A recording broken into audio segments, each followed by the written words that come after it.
Welcome to Changelog and Friends, a weekly talk show about emotional software choices. Big thanks to our friends at Fly. Launch your app as close to your users as possible for peak performance, and Fly makes it easy. Learn how at fly.io. Okay, let's talk.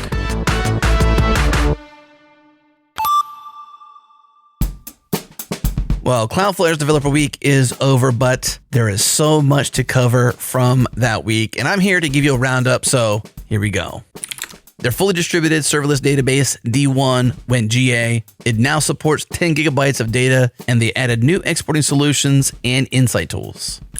Hyperdrive, which accelerates your Postgres and MySQL databases, also went GA. You know that monthly workers pay plan they offer? How much does that cost? $5? Yeah, $5. And how much does it cost to completely speed up your database operations using Hyperdrive? $0. Yeah, $0. With queues, you can now send and acknowledge messages from any HTTP client. They also added the ability to add delays. Yes, they added delays. Workers Analytics Engine, which provides analytics at scale, flip the GA switch to. They launched a brand new AI playground that lets you explore all the hosted models on Workers AI, which, by the way, also went GA. That's right, production-grade global AI inference that you don't need to deploy, all available seamlessly in Workers or directly from a REST API call. They also announced a partnership with Hugging Face, so you can now quickly deploy an app using these models. And fine-tunes are here, y'all. That's right. They offer LoRa support. Upload your fine-tunes from Wrangler and apply them to their most popular LLMs. There are so many ways for you to build with AI using Cloudflare. It's awesome. And Cloudflare doesn't support Python? Wrong. They do now. Python Workers is here. From the same command using Wrangler, you can now launch a worker that can fast API, LangChain, NumPy, and more. R2 got event notifications. You can get notified now when an object is created, changed, or deleted, and handle that event in your worker. And who says you can't spell SDK without SDK? Craig did. And that means they have new SDKs for you to use: TypeScript, Go, and Python. And that is just a few announcements from Cloudflare's Developer Week. Check it all out for yourself at cloudflare.com/developer week. Once again, cloudflare.com/developer week. Well, Adam, it's just the two of us. As it should be. As it should be. Changelog without friends. I would actually call this Changelog News Extended Edition. Oh. With the both of us, not just you in the short form. Yeah. The news discussed. That's right. We did have a Changelog and Friends lined up for this week. We were hoping to get our new friend from OpenTofu, Josh Padnick, who we had on the show last year, back on the show. And Josh wanted to come back on the show. However, because the matters between OpenTofu and Hashicorp are of the legal variety, Josh has been advised not to talk about such things right now. Yeah. Okay. So we're not having Josh on the show this week, but he's going to come on later in the year, hopefully after the dust has settled, and talk OpenTofu then. That's why it's just the two of us. Yes, it is just the two of us. And I think the place to begin might be this massive cease and desist letter. Like, did you read and click through to the actual cease and desist? No, I did scroll OpenTofu's 46-ish page analysis of the source code origin.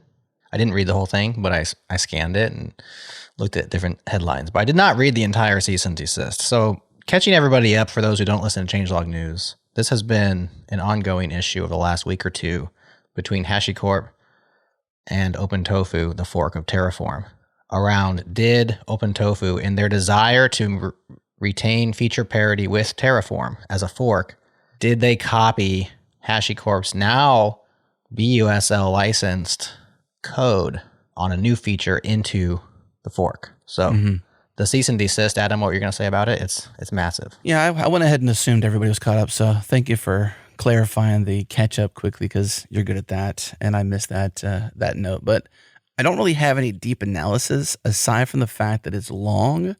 And if you've ever spent any money with a lawyer, anytime you see a ton of red lines and note taking and all this stuff that's in this document, like, I'm just wondering, I mean, obviously Hashicorp has the money, or any corporation might have, significant profits potentially.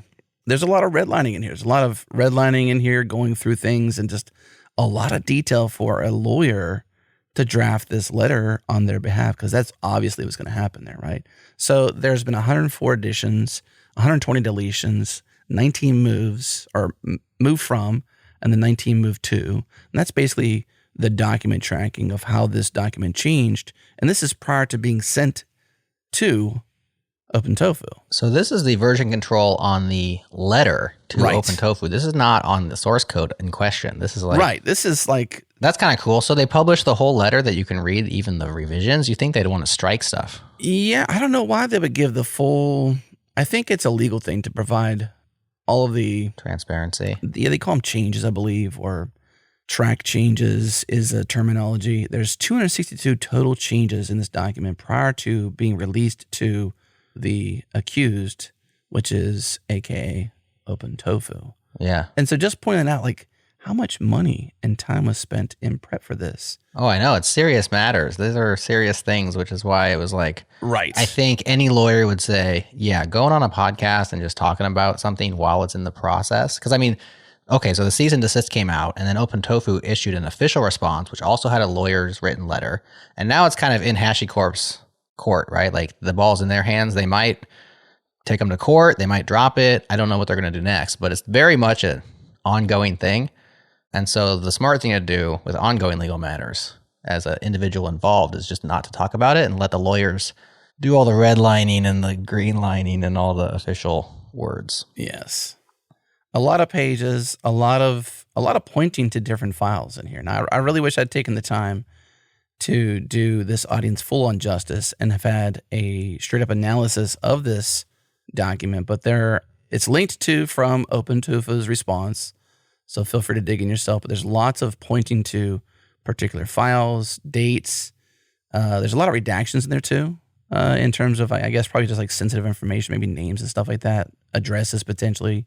This is not the NSA's document. This is simply a document from a lawyer to another lawyer. Which, right. And they also, I noticed they misspelled copyright. They dropped the T. You're fired. At some point in their MPL 2.0. Yeah, in the Mozilla Public License, they had a misspelling of copyright, but whatever. It's copy wrong. Copy wrong. Well, let's move from that drama to the other rug pull drama. So Redis now. Well, let's also mention that we're going to have a deeper conversation on this, which is why we're not going super deep here. Good call. So next week on the show, scheduled, Adam Jacob, our good friend who's been on multiple times, will be back for a grab bag of topics. He has strong opinions on many things, and one thing we'll ask him about is this particular drama, but also, the term open source under fire, I'm sure. Our conversation with Scott Chacon I thought was very interesting. I agree. Regarding his stance on open source, what it means, what it should mean. And one of the things I appreciate about Scott's stance is they came out business source. Was it business source? Functional source. Functional source, yeah. Right. They came out non-open source from the start. And he specifically says they wanted to avoid a rug pull. And it seems like that's really the offense, is when things change on you. And now Redis, having its license changed, has caused quite a splash and many forks. So we have a post here, which we'll link to, from Vicky Boykis called Redis is Forked. And yes, she's using that tongue-in-cheek to talk about the condition of the Redis project in light of this relicense and what's all going on. The skinny is forks are abounding and people are looking elsewhere for their Redis needs. Specifically, there are two major forks. One's called Valkey, which is licensed under the BSD license and led by previous contributors to Redis from AWS and other companies. So Valkey is a big one. And then another one called Redict or Redict. I don't know how you pronounce that one. That one's actually GPL'd. It's led by an open source coalition headed up by none other than Drew DeVault, who we had on the show recently. So two major forks, both vying for your eyeballs. I don't know, your user-ish, to be their users. For your contributions, of course. And I don't know if anything is really shaked out. Hard time with verbs today. In terms of like what's going to be what everybody goes and uses. But in addition to that, there's also not just forks, but people start to look elsewhere for Redis compatible things. So not Redis forks, but just things where they can, keep their API client code, everything that talks to Redis, and swap in some other data store in the back end.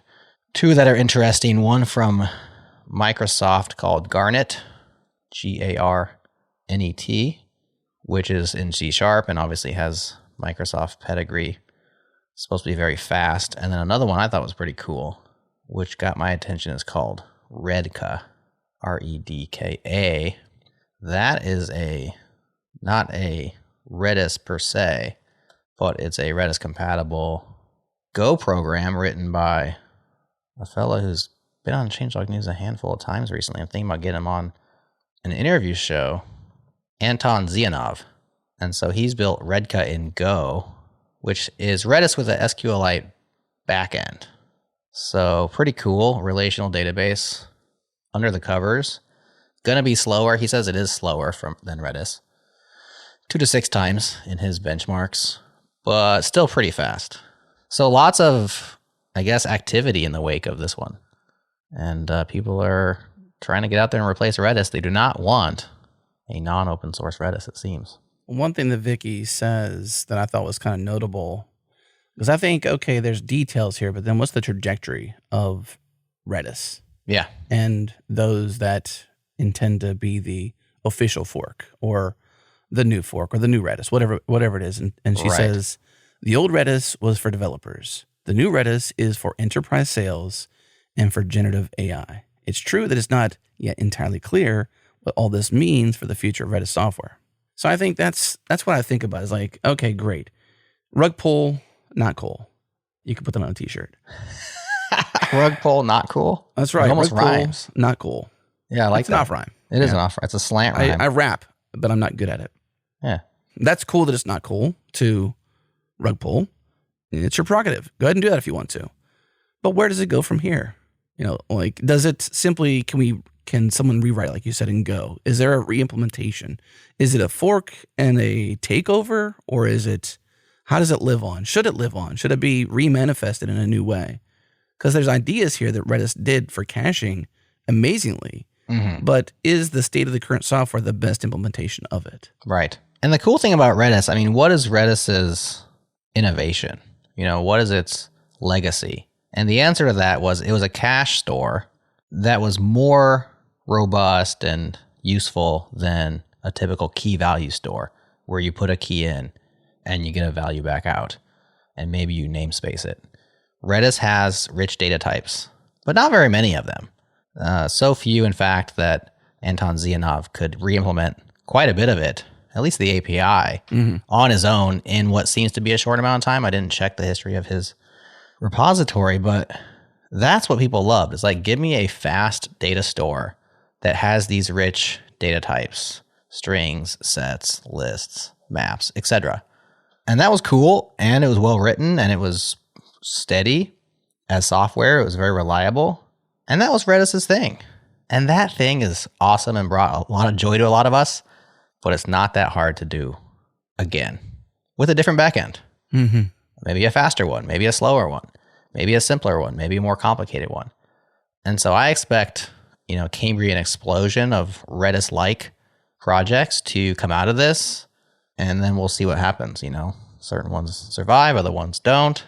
In the wake of Redis, perhaps something better comes out that developers love for years to come.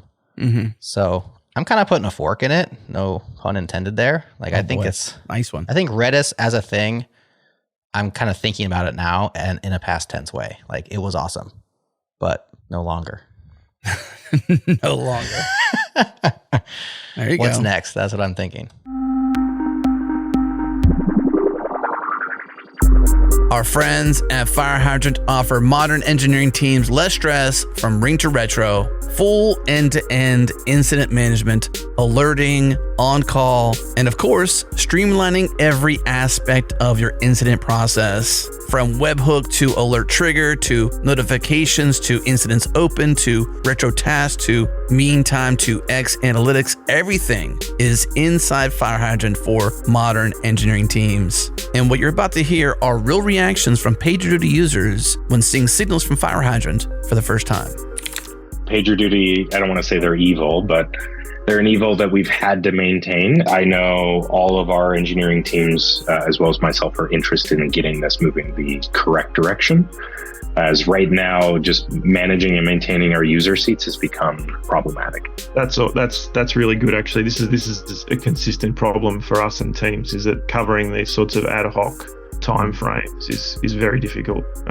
Putting in like overrides and specific days and different new shifts is quite onerous. Well, and you did the most important piece, which is didn't tie them together, because that's half the problem with PagerDuty, right? Is I get all these alerts and then I get an incident per alert. And generally speaking, when it goes sideways, you get lots of alerts because lots of things are broken, but you only have one incident. Yeah, I'm super impressed with that, because being able to assign to different teams is an issue for us, because like the one alert fires for one team and then it seems like to have to bounce around, and it never does, which then means that we have tons of communication issues because like people aren't updated. No, I mean, to be open and honest, when can we switch? Okay, the next step is to go to firehydrant.com/signals, assemble the team, and work the problem without a single swivel of the chair. FireHydrant delivers end-to-end incident management and on-call alerting for the modern software teams. Get started for free. Once again, firehydrant.com/signals.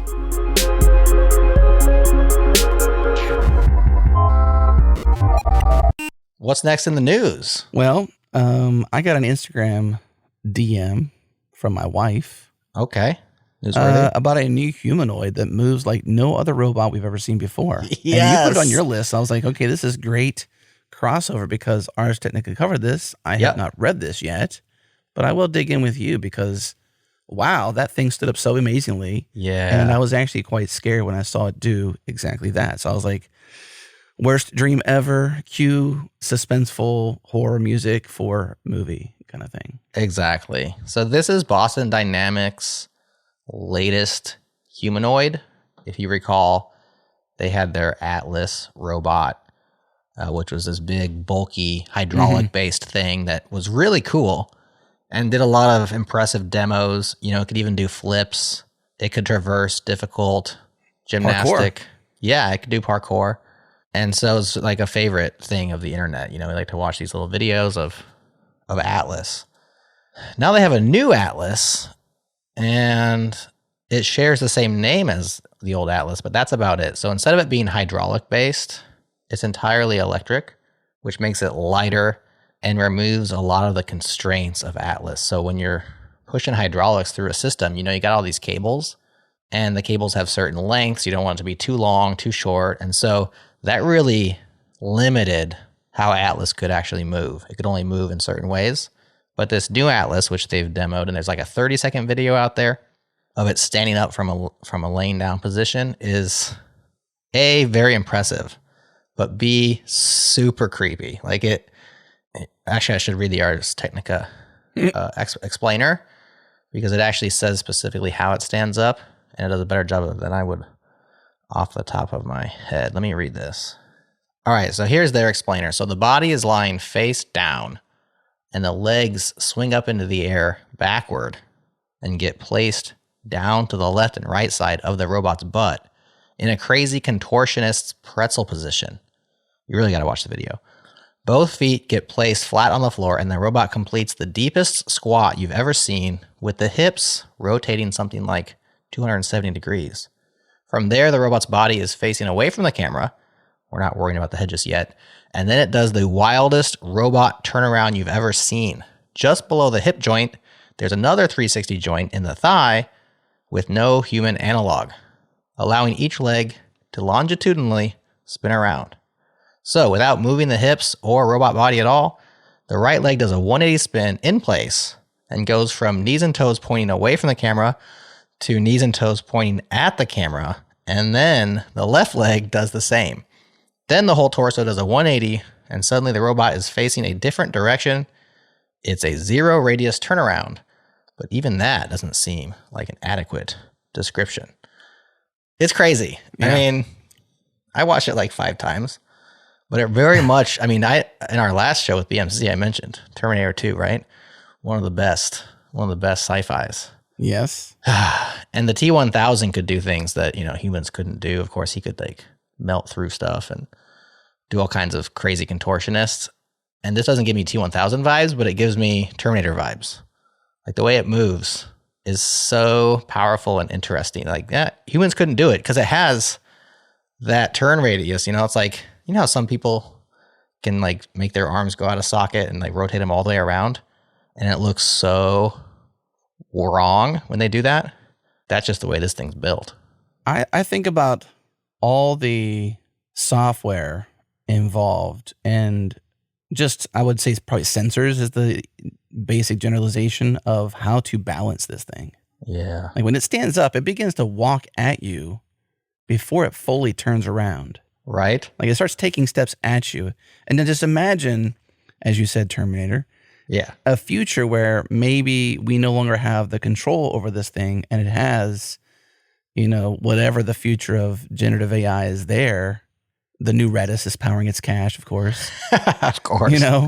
Yes. All these things. That's, to me, is just like, wow. I mean, inside of our household, Jerod, I don't know if I told you this before, but, I still have a 4-year-old son, right? So I go to bed with him every night. Heather and I share. We switch. And I will often do, like, interesting lookups. And my son loves Boston Dynamics. We have watched that parkour video. Mm-hmm. And we call the other one the water one, where Spot goes through. It's a Spot ad. It's a fantastic ad because it's not at all an ad. We love that, right? Ads that aren't ads. Mm-hmm. And it's just amazing what they've done with the old generation. And if this is the new generation, I just think about all the software, all the sensors, all the things that went into making this kind of thing realistic. Like it stands and uses gravity to its best benefit. It doesn't wobble one little bit. Now, could this be a Devon situation? I sure hope not. I don't think Boston Dynamics is a Devon-like folks because they've proven it before. You're referring to the fake demo. Yeah, Devon's fake demo. Right. Yeah, How exactly. true is this? But it didn't waver, is what I'm trying to say. Like all the things that went into like standing up naturally, using gravity towards its best advantage, there was no clunkiness. Whereas like old Atlas does have a little clunkiness to it. While it is and was state-of-the-art, right? This new Atlas is uncanny. Yeah, and it's a full-on replacement. Like, they're just done with the old one now. They're like, this one's better in every way. And they say this provides them a path towards commercial viability. Because it's battery-based, it's so much smaller and lighter. Of course, it'd still be prohibitively, I can't say that word. Still prohibitively expensive. Yeah, gotcha. Just, you know what I was trying to say. I'm feeling you. But it's getting there. It's getting there. How much do you think the batteries weigh? Just a guess. I don't even know. I'm asking what you think they might be. In the realms of like 20, 40 pounds. I don't know. Something like that. No way. Gosh. Got to be like 200, 300, 400 pounds minimum. The batteries, I said. The full thing? I could be wrong. I'm basing this on what I know about batteries for solar.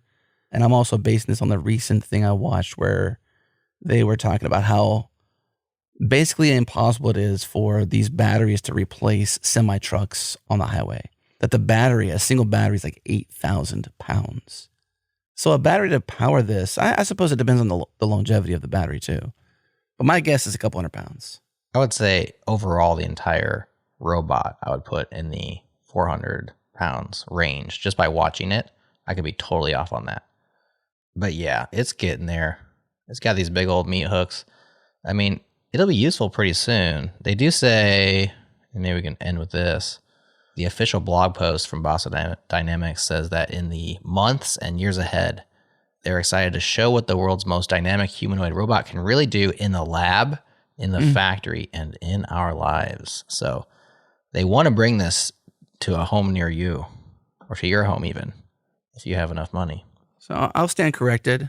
I did Google this right quickly. Yourself. Fact check yourself. Yeah.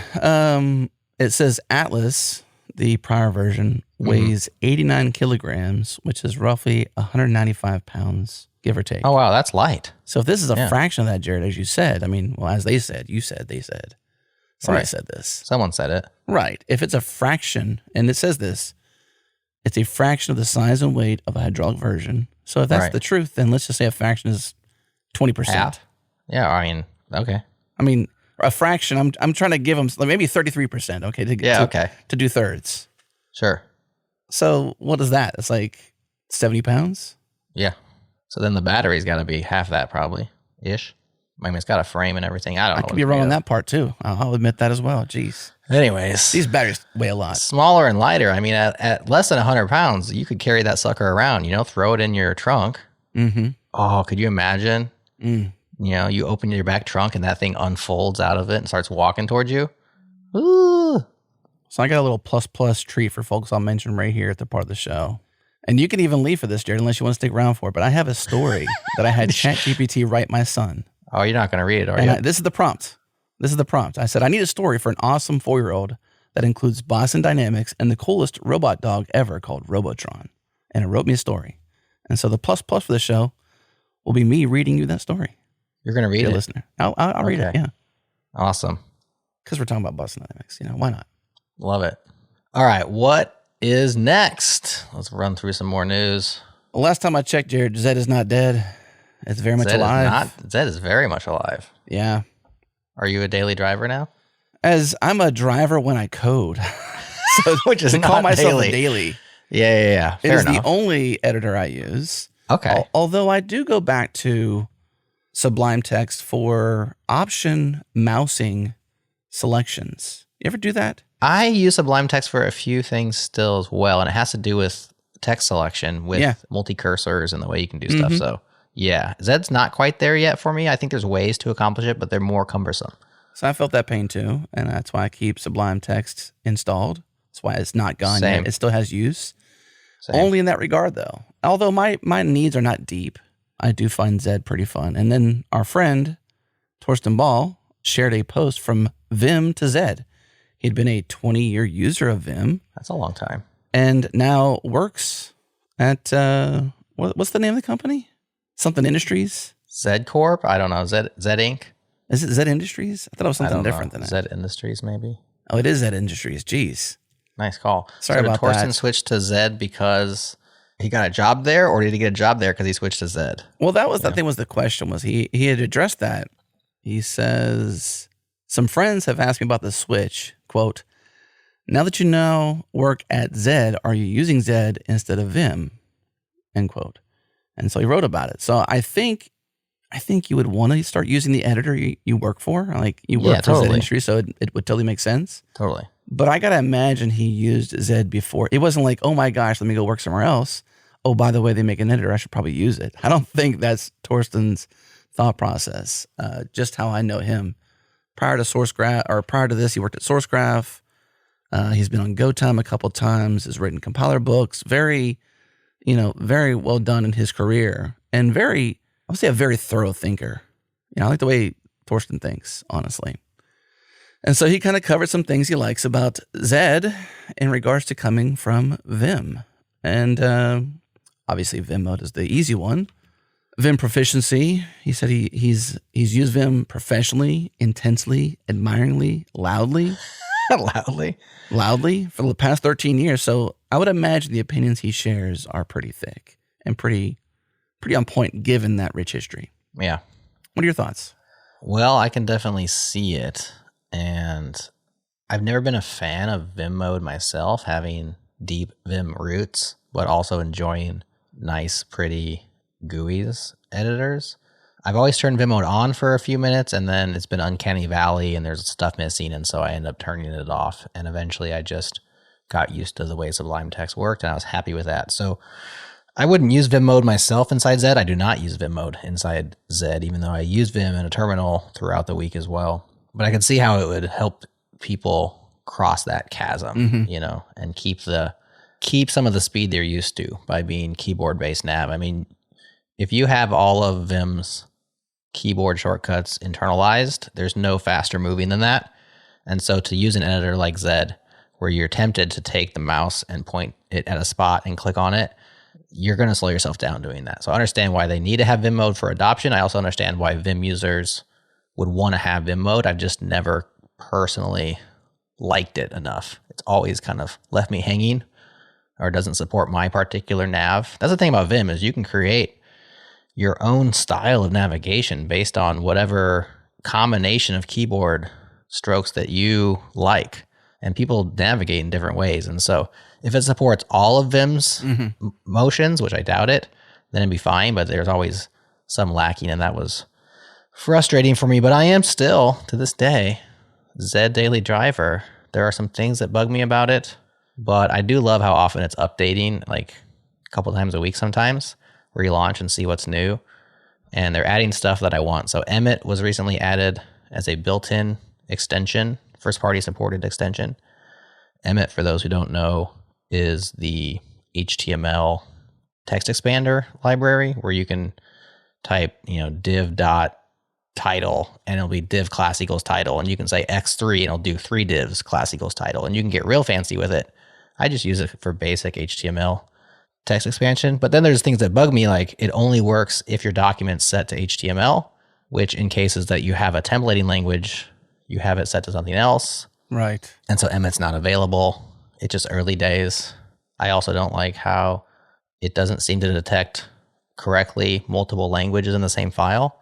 So if I have an HTML document and I have some script tags in there and I'm just writing some JavaScript inside the script tags, it's not syntax highlighting them correctly because it assumes this is an HTML document, I assume. I don't know.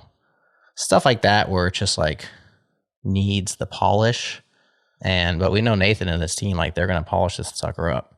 And so every day it is getting better. And I love that. So still using it, still excited by it, still using Sublime Text for a few things. I would love to sit Nathan down with my Sublime Text use and be like, if Zed could handle this kind of stuff, then I'd be super happy camper. Well, maybe we can arrange that at a YouTube near you or something. He did implement like that. your feature, didn't he? Didn't he implement your feature request? I requested it. I don't know if it got implemented. I think he may have. I don't know.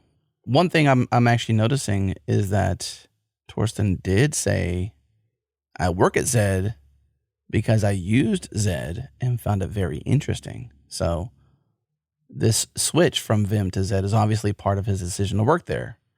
No mystery there, really. But he says he does still use Vim, but probably like I do, which is like I've SSH'd into a machine.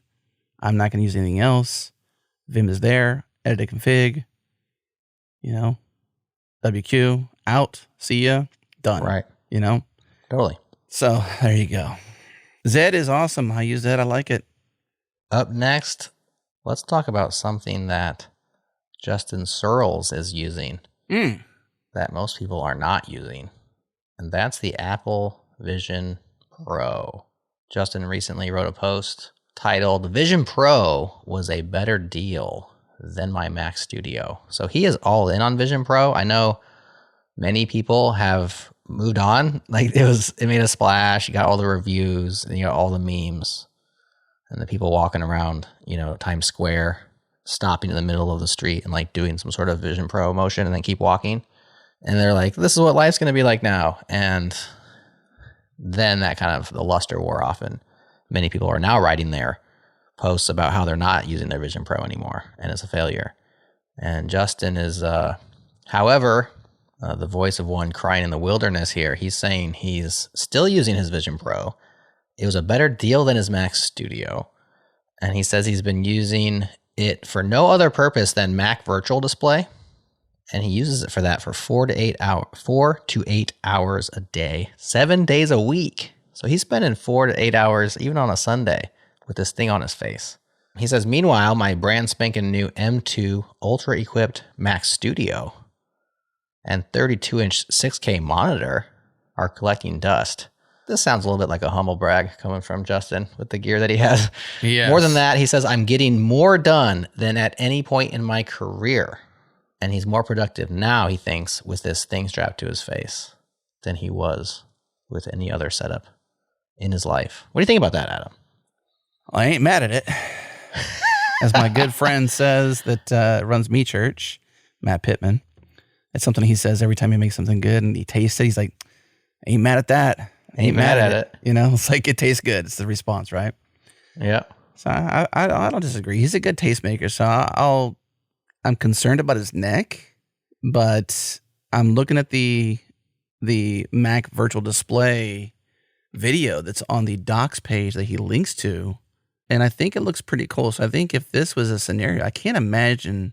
I can agree, I suppose, that this looks pretty cool, that you could do certain gestures and you've got this virtual display.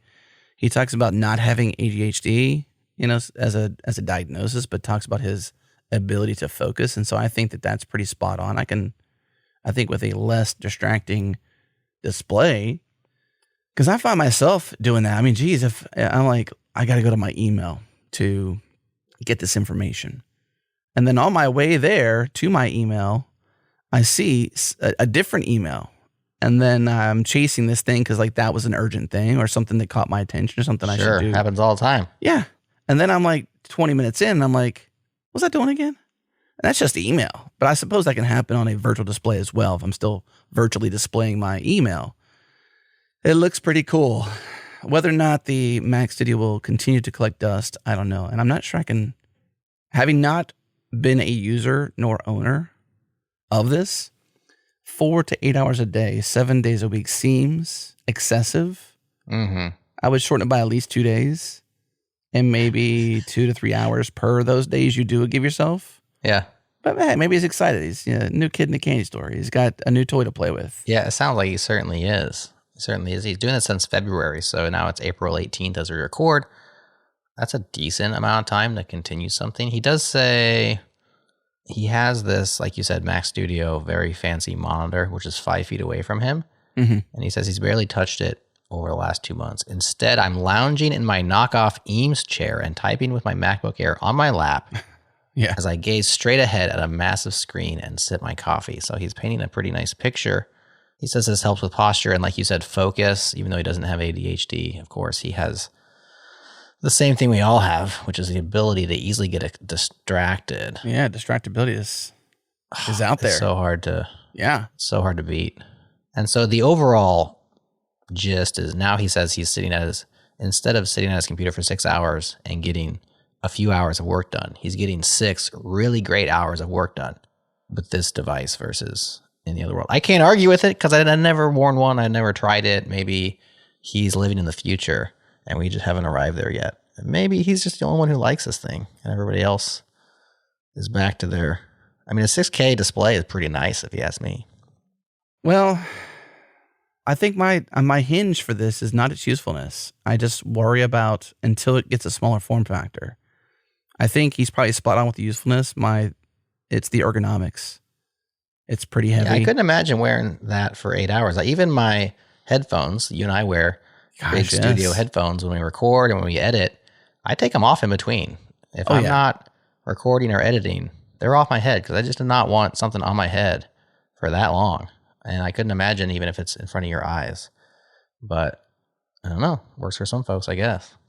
Well, good on you, Justin, for writing this up and taking the plunge. I'm not sure I can embrace your feelings. Literally feelings of it on your face, in your head, but I can embrace your productivity. So good for you. Well, quick teaser for Justin in the future. Apple's next WWDC keynote is June 10th, I believe, and Justin is scheduled to join us on the show June 11th. So the day after, we'll have him on for Apple reactions, and of course, we can discuss this with him at that time as well. What's next? I think what is next is how hard it's getting to use and recommend Firefox. This is what somebody said. And I think, I don't have much to say about this, but I kind of concur and agree because like every time we try to use certain applications, especially like Riverside, we're in Riverside right now, you got to use a Chromium-based application. You have issues with it. There's like video lag and issues. And I understand what Firefox has stood for. We've talked with Nick Nisi on this subject at least twice on a podcast, and we've expressed our love for Safari as Mac users. I don't choose it because it's the default browser. I choose it because I think it's the simplest, most cleanest, least distracting browser. Sure, it can be improved. We've tried Arc. He's tried Arc. I think he's tried it for more than a few days. He may even be an Arc user at this point. I don't know. But I am concerned about the free web. Yeah. In regards to what they say, that Firefox represents that, and it doesn't have the market share anymore as a browser. That's a bummer. I guess in a certain way, I feel guilty for not using Firefox. I don't know about you. Have you ever heard Bill Burr's take on feminists and the WNBA? Dude, look at the WNBA. Dude, nobody in the WNBA got COVID. Nobody. They have been playing in front of 300 to 400 people a night for a quarter of a century. Not to mention, it's a male-subsidized league. We gave you a league. None of you showed up. Where are all the feminists? That place should be packed with feminists. Faces painted, wearing jerseys, going nuts like the guys do in the upper deck with their big beard titty. Am I on the Jumbotron? Am I doing it? Yeah. You didn't. None of you went to the games. None of you. You failed them. Not me. Not men. Women failed the WNBA. Ladies, name your top 5 all-time WNBA players of all time. Come on. That's it. Name 5 WNBA teams. Name the WNBA team in your city. You can't do it. And to a certain extent, I feel like that with Firefox. It's like I'm pro open web, indie software. I mean, Firefox is not indie software like its roots were. It's big now, but it is, the last third-party rendering engine and represents privacy and security and open source and all these things. And these are all things that I like, and yet I don't use it. See, this is the classic example of the what, not the why.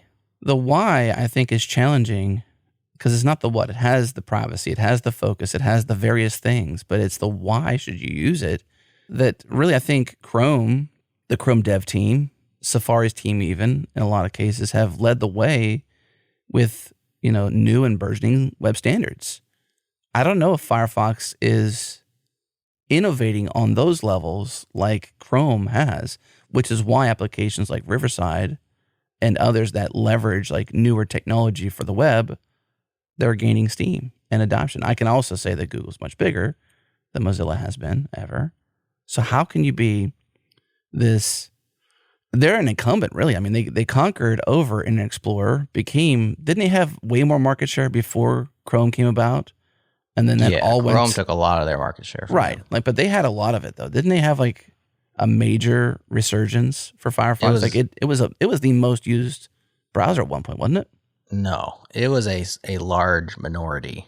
Like I would put it in the 20%, maybe 15 to 20% of worldwide usage. This is off the top of my head about history.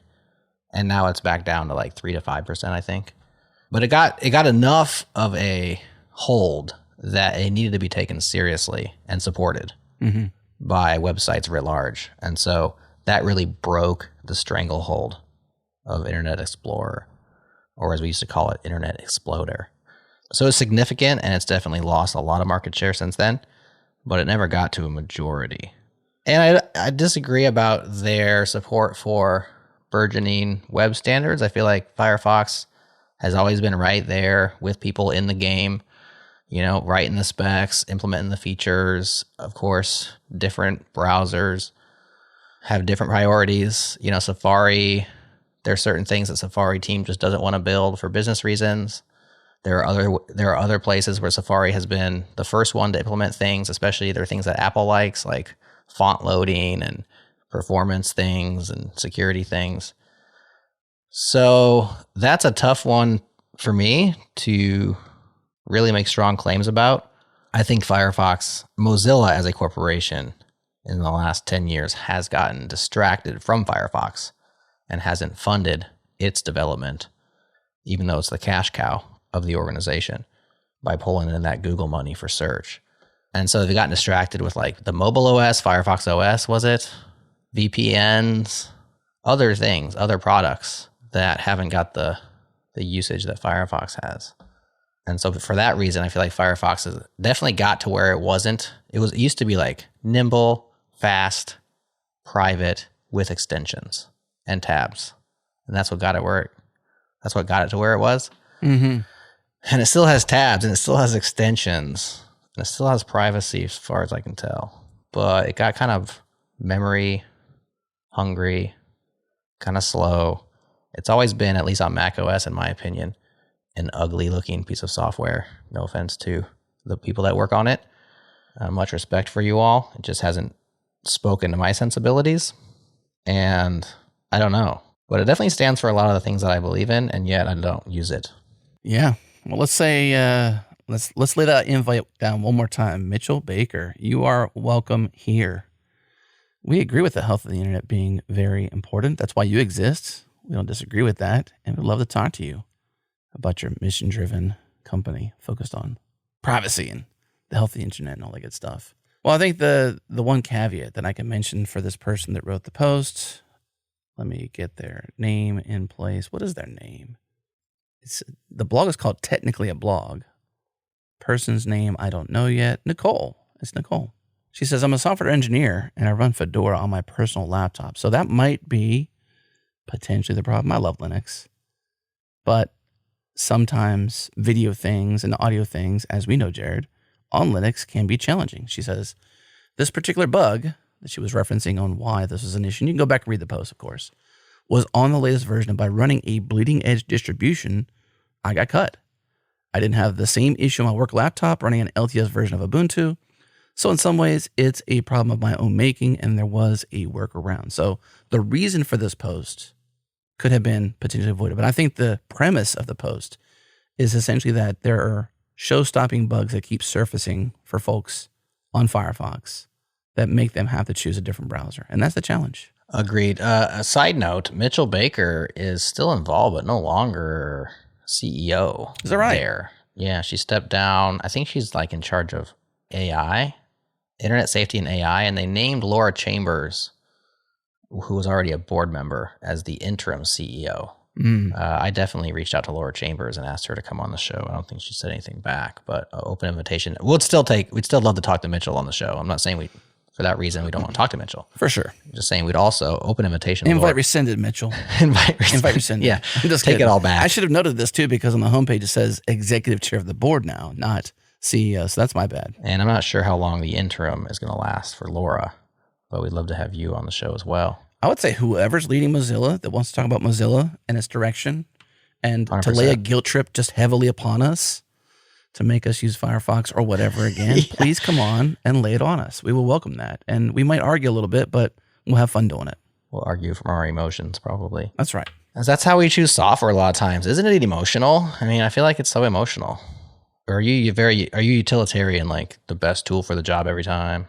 Analyze them, break them down. No, I mourn a little bit. I think the one morning I did not do very much was Alfred to Raycast. Quick switch. Because I resisted Raycast from Alfred. I'd bought a lifetime license. I never needed to spend any money again. I was good to go. Spending money, yeah. My long-term investment was secured. I had the application. All things were well. And then I tried Raycast. And I was like, wow, this is just so much better in almost every way. Uh-huh. Take my money. How does that happen to Alfred? That's an interesting question. It's not on our list, but I'll give you that. So I would say I kind of brought it up, so I'll dig in with you. Okay. My hypothesis is, and maybe this is actually yet to be seen if Raycast will be successful long term. So in the short term, they are. I would say Alfred seems to be a single developer with not really a business model. There's no funding that I'm aware of. Great UI, great UX, maybe a couple people on the team. I have no idea, really. My assumption is that because there's no story painted. And I think you mentioned being emotional. I think we get emotional because we buy into the story of what the software is. Not just what it does for us, but who's behind it and why they exist and why it exists and why I use it. And I think for Raycast, they have a team. I just had Thomas on the podcast. So go back a couple, you'll see it there. They started out with a different idea at Y Combinator, laid into it, Out the other end came Raycast, Stories on the Podcast. Go listen to it. And they have a great team behind it. They are focused on being productive on a Mac. And they are writing native code to make sure it's super fast. And so all the intention, all the focus is on the most productive tool for someone who wants to be productive on a Mac. From launching applications to doing conjuring to doing Windows centering to using Obsidian to creating a new note to all the things. I mean, all the things. Clipboard history. So I think what may have happened with Alfred is just that it was, because I don't want to say this like it puts down a single developer or an indie dev, because that's not what I'm trying to say. But I think if you have, and I think this is a challenge we might face at some point. I've said this a couple of times. We like this business because it affords us the ability to have fun and enjoy our lifestyle. And it doesn't make us have to become some sort of media conglomerate, right? If a media conglomerate came around that was more indie than we are with more funding, they may destroy us. So I can be more indie with more funding. I don't know, Jerod. I mean, maybe they find ways to make more money. Okay. Right? To have more funding, period. Better at it than we are. Yeah, maybe they're better at the funding model than we are. I don't know. I'm fine with that. Like if somebody comes by and just gets better at it than us, I mean, I'm not fine with it personally. Like I want to compete, but like that's just how you, like maybe Raycast is just better at writing software than Alfred folks are. Maybe. All their extensions are MIT open source too. So they have a single repository on GitHub. So every extension other than the native extensions, I believe, live in this repository. And so all contributions are MIT licensed. So you can go today, Jerod, and from our API, create a changelog extension that says, show me the latest episodes. And you can down arrow to it, click it, and it can open up in Spotify or music or on our website, and they can choose that kind of stuff. And it would be open source. What? Who's building this? Why you is are. somebody building this? I just gave you Me? the task. No, I'm not. I didn't even know I could do that. Oh, this is an assignment. Okay. This is an assignment. Well, I'm not a Raycast user, but you're talking to me. Yeah. I do like to limit the amount of installed software I have. And I've always I had a Raycast. I used it for a little bit. And I liked it. It just inserted itself too many times in ways where I was like, I'm just trying to get, specifically, I remember the address book. Like if I just hit command space and type Adam Stacoviak, maybe I just want to get your phone number and to copy and paste it or something. It doesn't do that anymore. Like the Spotlight just gets you to the contact card. Raycast has this like interstitial thing. Now I'm clicking over here and I'm just like, get out of my way. Yeah. Give me what I want. So that's just one case where, and it didn't provide me enough value for me to basically, I think I had it installed. I think it's still installed, but I just unmapped it from command space, which is how I use Spotlight. Because with Spotlight, I can just do my app launching. I can do my math, this plus that, this times this. And that's what I use it for. I have a clipboard history tool and I have a window moving around resizing tool. The clipboard history tool is called Mackie, M-A-C-C-Y. And the window management tool is called Rectangle. And they're both great, but I would be happy to replace those with one thing that does everything great. I have solutions, so I'm not looking for a solution to that problem. Yeah. But I was never a big Alfred guy either. I mean, I tried it. I liked Quicksilver back in the day. Yep. But I was much younger back then. I was way into like super optimizing everything I did with shortcuts and workflows. And I don't really like to do that anymore. I'd rather just use what's there, which makes me old, I think, and sadness, crotchety. Yeah. Anyway, so that's why you picked Raycast over Alfred. One thing I love about open source, which has become more apparent to me now, I like to know or at least be able to watch and know of the people who write the software that I use. Mm-hmm. I think it's cool. Like I'm using A2N nonstop now. Like I'm complete convert. Yeah. And I think it's cool that we know Ellie and she's an interesting person and she makes that. And it just feels, it's almost like the whole mom and pop shop kind of personal software. Yeah. It's so neat. That's why it's so emotional whenever the thing changes. And it's not like I'm going to therefore like hit her up and ask for questions, ask for features and like, I'm not going to like use that or anything. Right. But just being able to know, even if you don't know personally, know who that person is. Louis Pilfold, who is coming on the Changelog next week, who we just interviewed yesterday. People really support him on GitHub sponsors. And the reason seems to be because people like him. Like he's a likable person. He couldn't come out and say that, but I can say that. Like people like the guy. And he's building Gleam, and it's cool, and he's cool, and it's fun to be part of it, it seems like. And I think that's just like, there's something about that. And maybe the Alfred folks just didn't have an emotional connection for you, a personal connection, an emotional connection. So it was easy to swap them out for something else when it came along. Yeah, I think that's the lack of mourning was lack of connection. Great Exactly. tool. Like, phenomenal software. Really, I like it. And whoever's behind it is probably amazing. No diss whatsoever. Like, I just think that there was just no emotional connection. So I think if you're going to build something, you have to tell your story. You have to be personable. People like this changelog when you and I are on the podcast, Jerod. Now, there's times when you go off and do your own thing and they still like it. And same with me. They still like it, but they even guests say, I would rather reschedule if Adam or Jerod can't be there. Can we? Right. That's a thing. And because they like us both, people like us both. It's like peanut butter and jelly. That's right, man. That's how it works. But I'm a fan of Raycast, as you know. And the one thing I think you might like as well is it's a single pane of glass to all the LLMs. Yeah, that's cool. I just use ChatGPT in a tab. Yeah. And I did too. Until. And now you don't.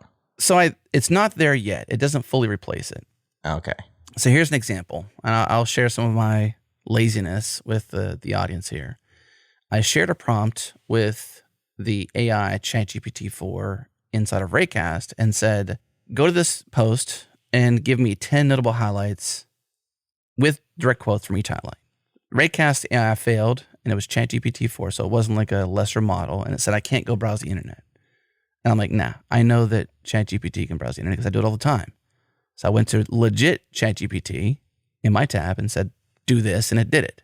So there was a failure there in that one case, and that's an AI thing. But I think there's UX challenges on their side as well because it's an application. It's a sub-application. You know about this, sub-shows, Mm-hmm. Sub-shows can't really shine very well. We know that. Now they can, actually. We've proven my initial hypothesis wrong. But it's a sub-application of Raycast. This is by no means deep on Raycast, but geez, this is how it works, okay? And so I find myself in the AI chat, but it doesn't have all the same features as an application. So I think they have possibilities. So I'm sticking around not because it's amazing at everything I wanted to do now. It's because I know the people behind the thing is dedicated to getting where I want it to go, right? And they're also willing to hear this gripe. I have the same gripe. When I go and I search JER and I don't find you in my list, I'm upset. I got to then go to contacts and then say search those contacts. That's just dumb. That's the dumbest thing ever. So I'm with you on that. Let's get that on our list. I want to change it today. If I could write the code, I would. I would just go like, boom, here's the code. Is there an extension that says like remove this feature?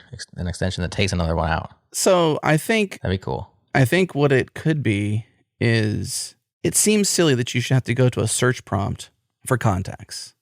Alfred, Spotlight, even Quicksilver indexed the contacts directly. And they were first-class citizens in the index. You didn't have to go to a subset to search only those things. So I'm sure there's a tweak behind the scenes they could do to make that a thing. I don't know why it's like that, but it's dumb. It's difficult when you have like a single prompt or a single pane of glass that tries to provide so many different sub programs. Is that it has to then say, hey, okay, here's my query, but which subprogram were you targeting this query to? Was it an LLM? Was it the OS? Are you trying to launch an application?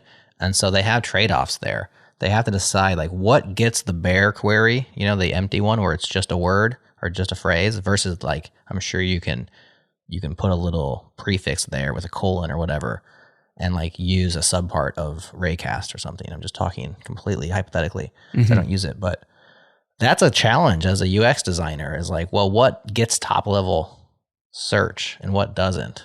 And because macOS Spotlight really is an operating system level thing and nothing else, it's just like, it's going to search its built-in Apple apps. And that's usually just what you need.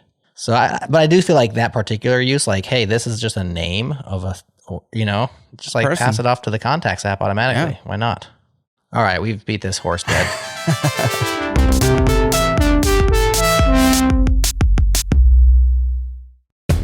What's up, friends? I want to share an awesome new announcement from our friends over at Crab Nebula.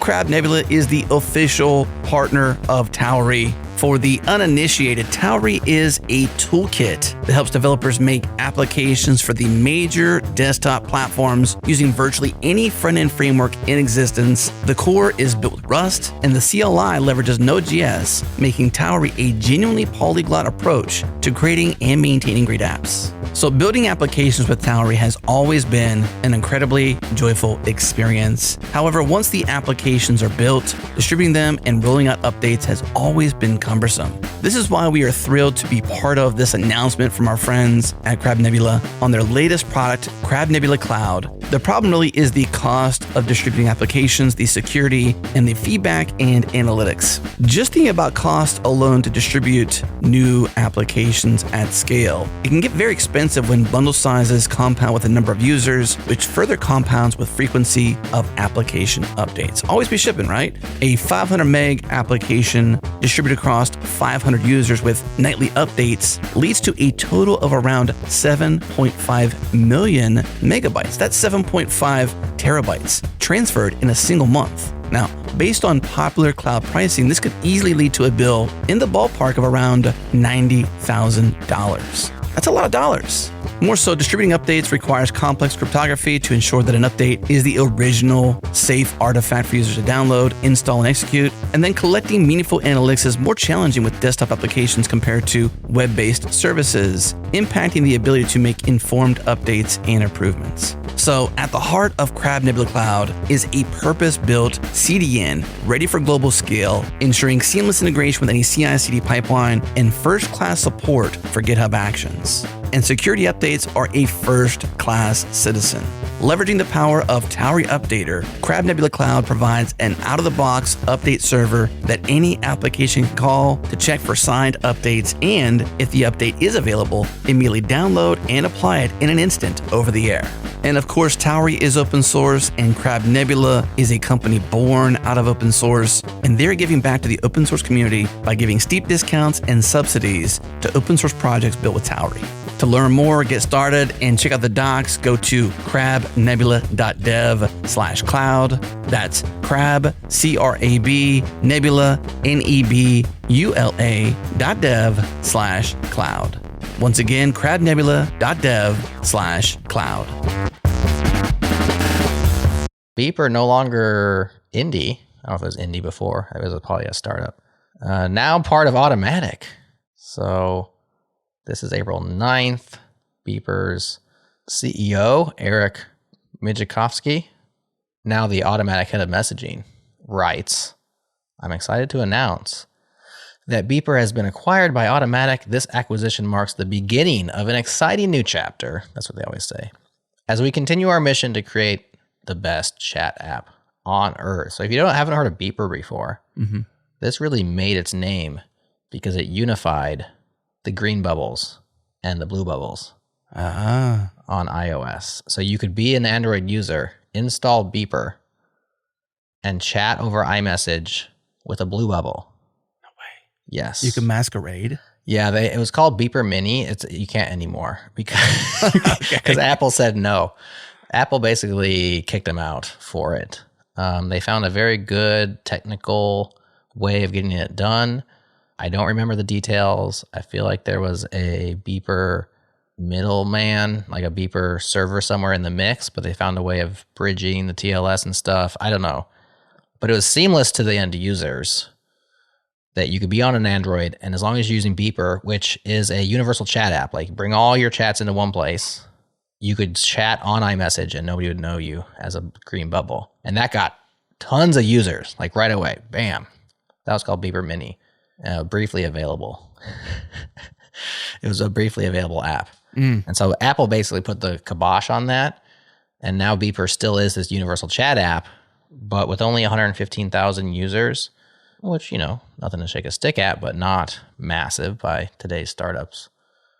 And so very much an uphill battle for them. And now Matt Mullenweg and company decided to buy them out. And it's part of Automattic. What do you think? Well, a couple questions.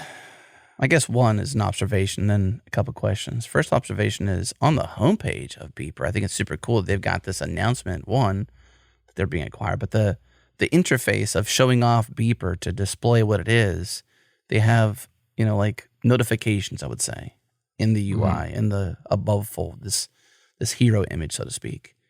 And in the little announcement, it says Beeper is joining Automattic. I just think that's so cool. Like the subtle love and detail, like it's part of the marketing, but it's also like embedded. That to me is, a good touch. It's a thoughtful touch. Yeah. I think their reputation was that they were, I'm using past tense as if they don't exist anymore, but Beeper as a company is no longer standalone. The reputation was very good, and it was like software that worked really well with those touches and had solved this huge problem of the green bubble, blue bubble social stratification. Mm-hmm. And I would say equally observation, there's no mention of Beeper on the Automattic homepage yet. So like, who's winning here? Who's winning? Right, like who's updating their homepage faster? Like Beeper made it. I mean, that's probably big news for them, but I think if you acquire... It's probably a bigger deal for them. Yeah, but at the same time, their whole entire homepage for Automattic is a list of all the things they do. Gravatar, Newspack, Akismet, I mean, everything. Jetpack, WordPress.com, of course. Maybe not everything. I could be wrong. I mean, they probably have more than this potentially, but it's not there. So that's just an observation. I think my question is like, what exactly will Automattic not acquire, and what is their purpose? Do you know much about what their goal is as a company? Are they an investor? Are they a buy it and take over and make it amazing? Because like, I don't know about Tumblr these days. That was amazing back in the day. I mean, Tumblr was revolutionary to change the entire way social blogging worked. And maybe a lot of today's social media is inherited from the progress made with Tumblr. Sure. Yeah, by the time they bought it, though, it was basically a shadow of itself. It was. They got Tumblr in a fire sale from Yahoo. It was a Yahoo, I think. Yes. And so Matt said, like, he came out and said they wouldn't have bought it unless it was affordable, and it was. And I think I couldn't find the quote, but I feel like he recently said that Tumblr was a mistake, or that they haven't been able to do with it what they thought they would be able to do with it. And they had layoffs recently at Tumblr in December, like a big portion, like 100 plus people of a small organization laid off. And I think Matt has said they've been unable to find a way of having Tumblr make money. So I think Tumblr was a bad buy, but he's bought a bunch of stuff and done really well with some of it. I mean, Pocket Casts, for instance, is thriving, and they open sourced it and they've left it pretty much alone. But Automattic owns Pocket Casts, which is a great podcast app. And they seem to support things that are open and webby. And I don't know the exact mission of Automattic or like what they say their investment philosophy is, but it seems like they like to buy different webby things and run them. I don't know, like WordPress. Well, I just wonder, is this amazing news for, I suppose, in quotes, any acquisition is a good news? Maybe that's not true. Probably not true. Probably not. But it's probably good news for Beeper because they're proclaiming it, right? They put a blog out there about it. We haven't even talked about the announcement post yet, but I guess you did allude to some of the user base based on what they said in there too. 115,000 users. What about Beeper as a piece of software? So it's a universal chat app. Yeah. So you use one app to send and receive messages on 14 different chat networks, which I think is a real problem that we have. I don't know about you, Adam, but like certain people in my life use certain chat apps and not the other ones. And so I basically I have a WhatsApp because I have a few friends who use WhatsApp only. And I have iMessage, of course, that one's built in. I don't use Facebook Messenger, but I find myself using LinkedIn messaging now, somewhat, mostly for work. But it's like all these different chat apps. And then there's Telegram, and there's the Discord, then you got Slack, then you got, it goes on and on and on. Right. And so we all have all these apps on our phones and all these accounts to manage. And we have to know, do you think about certain friends, like, oh, this person's over here. Totally. And this person I talked to in Slack, this person I talked to in iMessage. Yep. So I kind of like it as an idea, like, let's unify all that into one place. Yeah. I think the idea is great. I really do. And I just wonder if it's possible to do it well. Because like every every unique application scenario has a unique application UX. And that's both good and bad. Like we've talked about LinkedIn, I think it's not the best. I talked to a lot of people there in long form, and realistically only there. And it might as well be my email thread with them because that's how much we talk there. And I don't find the experience to be amazing. Would it be simplified or better if it was in Beeper? I don't know. Maybe. Right. I think trying to unify all of the crazy chat worlds is a challenge. Maybe they did it well. And as a non-user, I can't say for sure. Yeah, exactly. I haven't used it either. I was just giving you what I've heard other people say. It's like they do like to use it. I used Pigeon back in the day. Did you ever use Pigeon? P-I-D-G-I-N? This was an open source I did not. Okay, so Pigeon was a very similar thing, only it ran on your desktop, and it would bridge like Jabber. So if you had some XMPP things going on, it would bridge GChat. Is that what it was called inside of Gmail? Yeah. Google Chat, which that was actually a thing. People were using that. Did it support Piper Chat? I don't know what Piper Chat is.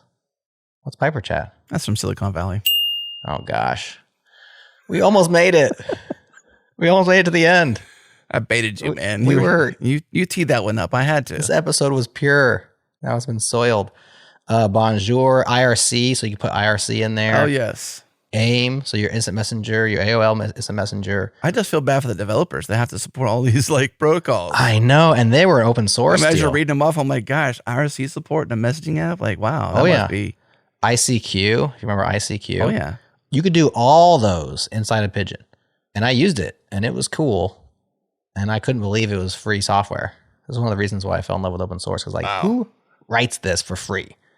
So the Beeper reminds me of that. And that being said, I haven't used Beeper just because, I don't know, I don't mind having multiple apps. It's just not, it's a thing, but it's not like a serious thorn in my side. I think if I was on Android and I wanted the blue bubble, like that's what brought all the kids to the yard. It was like, can I have blue bubbles on Android, please? And when that got shut out by Apple, that's when I think Beeper probably said, okay, we need a sugar daddy to get us there. Yeah, WhatsApp, Facebook Messenger, Twitter, Android SMS, Google Messages, Telegram, Signal, Matrix, Slack, Google Chat, Instagram, IRC, Discord, LinkedIn. That's a lot. That's what they say when it says which networks can be used with Beeper. So that's most of what I use. Instagram's in there. Would you want to manage all those integrations? I mean, I just think of the headache of that software. No, I would not. I would never want to be a Beeper engineer. If you're a Beeper engineer out there and you love your job, please email us. Yeah, we'd love to talk Editors to you. at changelog.com. We'd love to hear about how it all gets wired together and works. We're not talking smack. We're just trying to have empathy. Absolutely. Well, hopefully Automattic and Matt Mullenweg can help them get somewhere awesome. I think if anybody can, I don't know. Why not Matt Mullenweg? They do say in the post that Automattic has deep relationships at Apple, Google, etc. And they implied that that's going to help them get maybe better support from Apple. And I just find that to be completely baseless and hopeful. I just can't imagine a world in which Apple says, sure, let's go ahead and let the green bubbles masquerade as blue bubbles and ruin our stranglehold on iMessage. I just don't think Apple's ever going to let that happen unless the governments of the world force them to, which could happen. I suppose one more note, too, for this is what Eric says at the end. Eric is the former Beeper CEO, now Automattic head of, I almost said head of engineering, head of messaging.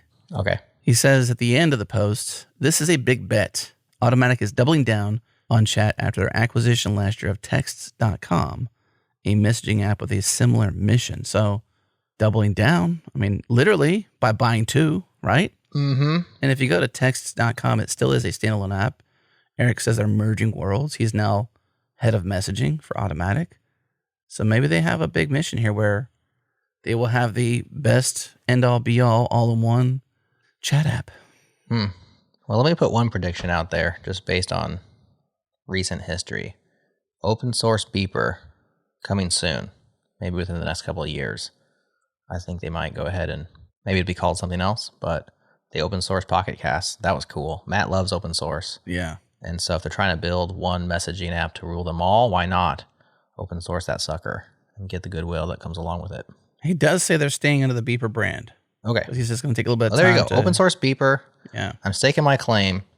I think that's going to happen. Well, let's put out another invite. Eric, you are welcome on the show as well. Come share the future mission of Beeper. I think it's the coolest absolute name ever for a unified app. I mean, if you didn't grow up in the 80s and 90s and think about it was probably more like 90s, right? 90s was the era of the beeper.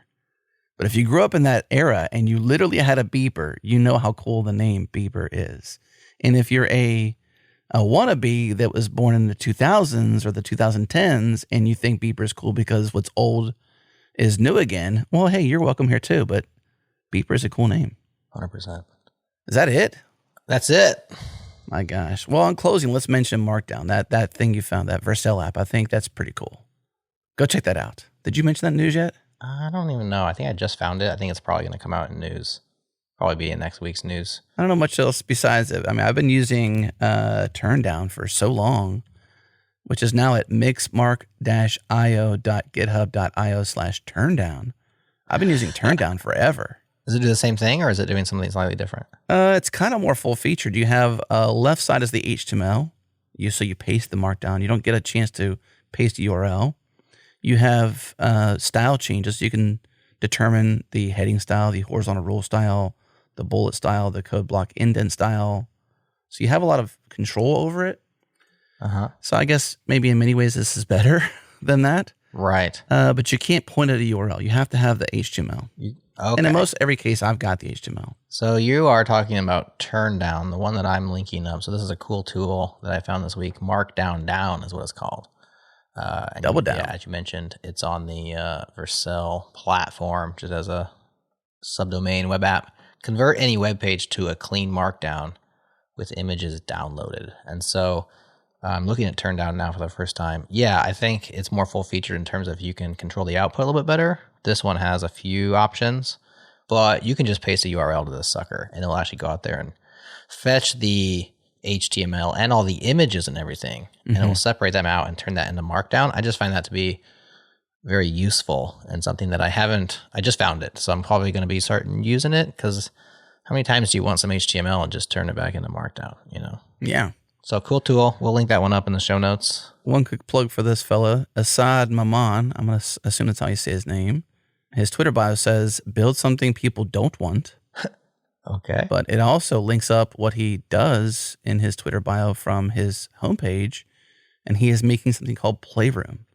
Join playroom.com. So check that out. It's build multiplayer games in minutes. Don't know much more than that, but check it out. Let us know if you like it.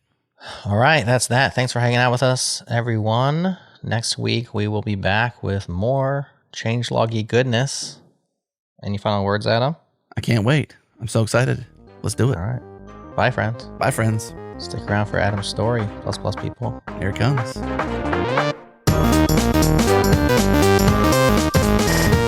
All right, that is Changelog and Friends for this week.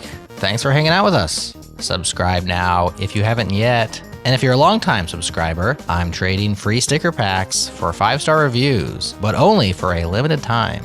So head to Apple Podcasts or Spotify and leave us a thoughtful note. Send the evidence to Jerod at changelog.com. That's Jerod at changelog.com alongside your mailing address, and I'll send you some stickers ASAP. I'd also accept a blog post of the same nature. Thanks once again to our partners at Fly, to Breakmaster Cylinder, and to Sentry. Don't forget to use code CHANGELOG when you sign up for a Sentry team plan. That'll save you 100 buckaroos, and it'll help us retain Sentry as a sponsor.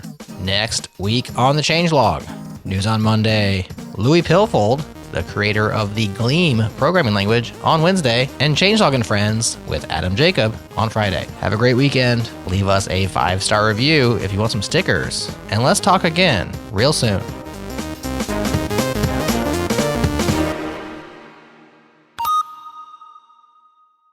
Once upon a time, in a bustling town not too far from the sea, there was a magical workshop known as Boston Dynamics. This was no ordinary workshop. It was a place where dreams were built. Plus. It's better.